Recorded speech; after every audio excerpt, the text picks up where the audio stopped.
அன்புக்குரிய சகோதரர்களே, உதுவை ஒரு நிறைவாக செய்ததன் பிறகு அதன் பிறகு ஒரு மஸ்ஜிதுக்குள் நுழைகின்ற போது அந்த வலது காலை முன்வைத்தவராக அல்லாஹ் மஃப்தஹ் ரஹ்மத்திக் என்று கூறியவராக அவர் மஸ்ஜிதுக்குள் நுழைவது தொழுகை என்பது ஒரு வலியுறுத்தப்பட்ட ஒன்றாக. இந்த ஐவேளை தொழுகை என்பது உன்னதமான ஒரு வணக்கமாக, உன்னதமான ஒரு கடமையாக இருக்கிறது. நபிகள் நாயகம் ஸல்லல்லாஹு அலைஹி வஸல்லம் நூறும் தொழுகை என்பது பிரகாசம், பேரொளி என்று சொல்லியிருக்கிறார்கள். தொழுகை இஸ்லாத்தினுடைய தூண் என்று சொல்லியிருக்கிறார்கள்.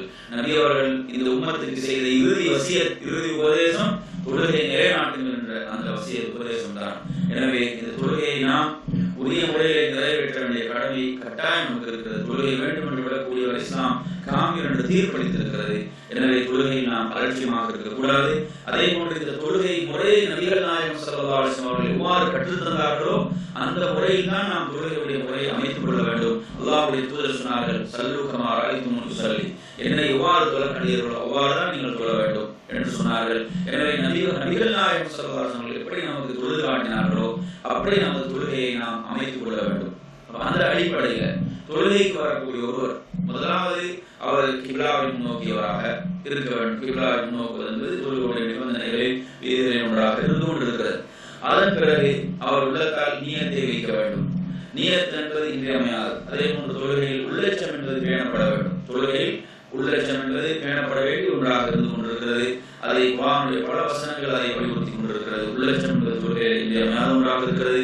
நியத்தை நாம் உள்ளத்தால் நினைத்தவர்களாக இந்த தொழுகை நான் அல்லாஹ்வுக்காக நிறைவேற்றுகிறேன் என்ற அந்த தூய எண்ணத்தோடு நாம் நமது இரு கரங்களையும் புஜங்களுக்கு நேராகவோ அல்லது நமது காதுகளுக்கு நேராகவோ, சிலர் காதுகளுடைய சோனையை தொழுவார்கள், அது பிழையான ஒரு நடைமுறையாகும். காதுகளுக்கு நேராக நாம் உயர்த்துவது அல்லது புஜங்களுக்கு நேராக நாம் உயர்த்துவது, உயர்த்தி நாம் நமது இடது கையின் மீது வலது கையை வைத்து நாம் இடது கையை பிடித்துக் கொள்ளக்கூடிய விதத்திலே நாம் அந்த தக்பீரை நெஞ்சு மீது வைத்து கட்டுவது. அப்படி நாம் கைகளை உயர்த்தும் போது அல்லாஹ் அக்பர் என்று சொல்லியவர்களாக நாம் நமது இடது கையை மீது வலது கையை வைத்து நெஞ்சு மீது வைத்துக் கொள்வது. இந்த இடத்திலே ஓதுவதற்கு பல துஆக்களை, பல திக்ர்களை நபிகள் நாயகம் ஸல்லல்லாஹு அலைஹி வஸல்லம் கற்றுத்தந்தார்கள். அனைத்தையும் நாம் இங்கு சொல்வது நோக்கமல்ல. நாம் இங்கு ஒரே ஒரு துஆவை மாத்திரம் உங்களுக்கு இந்த இடத்திலே நாம் சொல்கின்றோம். அல்லாஹும்ம பாஇத் பைனி வ பைன ஸதாயாய கமா பாஅத்த பைன அல்-மஷ்ரிக் வல் மக்ரிப். அல்லாஹும்ம நக்கினி மின ஸதாயாய கமா யனqa ஸௌபுல் அபியது மின அத்-தனஸ். அல்லாஹும்ம அக்ஸில்னி மின் ஸதாயா பில்-மாஇ வஸ்-ஸல்ஜி வல்-பரத் என்ற இந்த துஆவை நாம் ஓதிக்கொள்வது. அதற்கு பிறகு சூரத்துல் ஃபாத்திஹாவை நாம் ஓத வேண்டும். அஊது பில்லாஹி மினஷ் ஷைத்தானிர் ரஜீம். பிஸ்மில்லாஹிர் ரஹ்மானிர் ரஹீம். அல்ஹம்துலில்லாஹி ரப்பில் ஆலமீன். الرحمن الرحيم مالك يوم الدين إياك نعبد وإياك نستعين اهدنا الصراط المستقيم صراط الذين أنعمت عليهم غير المغضوب عليهم ولا الضالين آمين. இந்த அத்தியாயத்தை நாம் ஓதியதன் பிறகு நாம் துணை சூறாவை ஓதுவது சுன்னாவாக இருக்கிறது. நாம் தெரிந்த ஒரு சூறாவை நாம் ஓதிக்கொள்வது. أعوذ بالله من الشيطان الرجيم. بسم الله الرحمن الرحيم. قل أعوذ برب الفلق من شر ما خلق ومن شر غاسق إذا وقب ومن شر النفاثات في العقد ومن شر حاسد إذا حسد. அதன் பிறகு நாம் நமது இரு கைகளையும் புஜங்களுக்கு நேராக அல்லது காதுகளுக்கு நேராக உயர்த்தியவர்களாக அல்லாஹ் அக்பர் என்று சொல்லி நாம் ருக்கு செய்வது. ருக்குவிலே நமது தலையும் அதே போன்று முதுகும் நேராக, தலைப்பகுதி முதுகு பகுதி நேராக இருக்கக்கூடிய விதத்திலே நமது உள்ளங்கைகளால் முழங்கால்களை பற்றி பிடித்துக் கொள்கின்ற விதத்திலே நமது கைகளை கொஞ்சம் அகற்றியவர்களாக நாம் ருக்குவை செய்வது. இந்த ருக்குவின் போது சுப்ஹான ரப்பியல் அஸீம் என்று நாம் 3 முறை சொல்வது, அதை விட அதிகமாக விரும்பினால் சொல்லிக் கொள்வது. அது இல்லாமல் சுபூன் குத்தூஸ் ரப்புல் மலாயிகத்தி வர்ரூஹ் என்ற திக்ரை சொல்லிக் கொள்ளலாம். இப்படி பல திக்ர்களை நபிகள் நாயகம் கற்றுத் தந்திருக்கிறார்கள். அந்த திக்ர்களை நாம் செய்து கொள்வது, அந்த திக்ர்களை நாம் ஓதிக்கொள்வது. அதன் பிறகு சமீ அல்லாஹு லிமன் ஹமீதா என்று சொல்லியவர்களாக நமது கைகளை புஜங்களுக்கு நேராக உயர்த்தியவர்களாக ரப்பனா லக்கல் ஹம்த் என்று சொல்வது.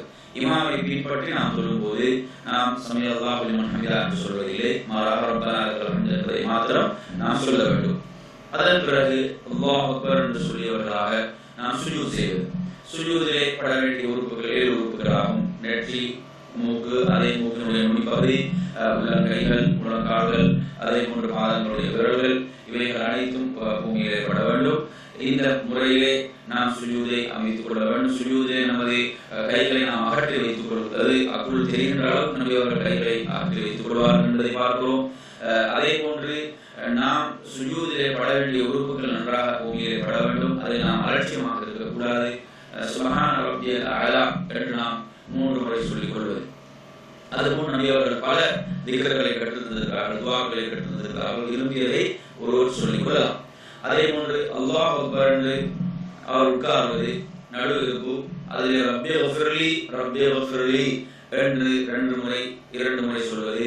அந்த நடு இருப்பிலே அவர் வலது காலை நட்டியவராக இடது காலின் மீது, இடது பாதத்தின் மீது அவர் அமர்ந்து கொள்வது. அதன் பிறகு திரும்ப அல்லாஹ் அக்பர் என்று சொல்லியவராக 2வது சுஜூதை அவர் செய்வது. சுஜூதின் போது சுப்ஹான ரப்பியல் அலா என்பதை 3 முறை சொல்லிவிட்டு பிறகு அவர் 2வது ரக்காத்துக்காக அல்லாஹ் அக்பர் என்று கூறியவராக அவர் எழும்போது குறையடியாக இல்லாமல் கொஞ்சம் உட்கார்ந்து விட்டு எழுவது என்பது நபி வழியாக இருக்கிறது. அதன் பிறகு இதே போன்று 2வது ரக்காத்தையும் நிறைவேற்றியதன் பிறகு 2வது ரக்காத்துடைய அத்தஹியாத்தை பொறுத்தவரையில் அந்த அத்தஹியாத்துடைய முதல் பகுதியை நாம் அதிலே நமது விரலை நீட்டியவர்களாக அந்த விரலின் பக்கமே நமது பார்வை செலுத்தப்பட வேண்டும். விரலை நாம் பார்த்து கொண்டிருக்க வேண்டும்.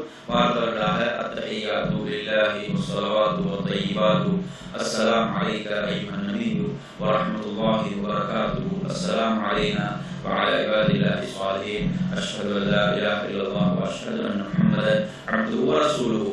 இதை அவர் சொல்லிவிட்டு அவர் 3வது ரக்காத்துக்காக எழும்போது அவர் தனது 2 கைகளையும் புஜங்களை நேராக உயர்த்தி அவர் தக்பீரை கட்டுவது. இதுவும் நபி வழியிலே இருக்கிறது.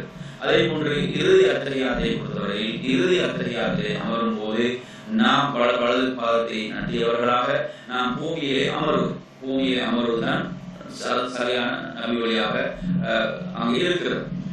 அந்த இடத்திலே நாம் அத்தஹியாத்தை முழுமையாக ஓத வேண்டும்.